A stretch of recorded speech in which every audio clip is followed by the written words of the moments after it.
Mass deportation ang banta ni Donald Trump laban sa mga migrante sa US. At dahil dyan, maraming Pilipino ang nangangambang ma-deport. Panoorin ang aming balita with feelings!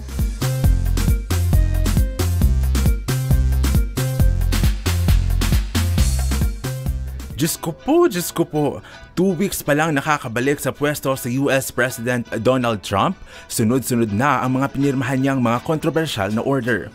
Isa na dyan ang mass deportation ng mga undocumented migrants sa US na tinawag ni Trump na largest deportation operation in history. And on day 1, I will launch the largest deportation program of criminals in American history. We're going to get them out. Speaking of history, mukhang conveniently kinakalimutan ni Trump ang history ng Amerika. Hindi ba't ang tawag nga sa US ay a nation built by immigrants, founded by immigrants? Nakalimutan na ba ni Trump na winelcome nga ng mga Native Americans ang mga English settlers sa lupa nila noong 1600s?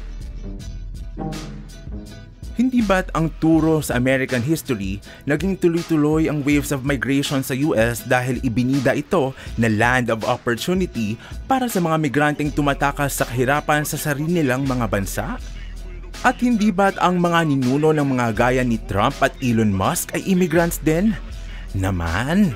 Sabi ng Tanggol Migrante Network, 30 Pilipino na raw ang panideport ni Trump sa loob pa lang ng 2 linggo. And guess what? Sa gitna ng pangamba ng mass deportation sa mga Pilipino sa US, ang solusyon ng Marcos Jr. administration para sa undocumented individuals, mag-self-deport na lang. Ay, wow! Imbes na protektahan at bigyan ng assistance ang mga migrante, anuman ang documentation status nila, parang tinutulungan pa ng mismong gobyerno natin si Trump para mag-crackdown ng mga Pilipino.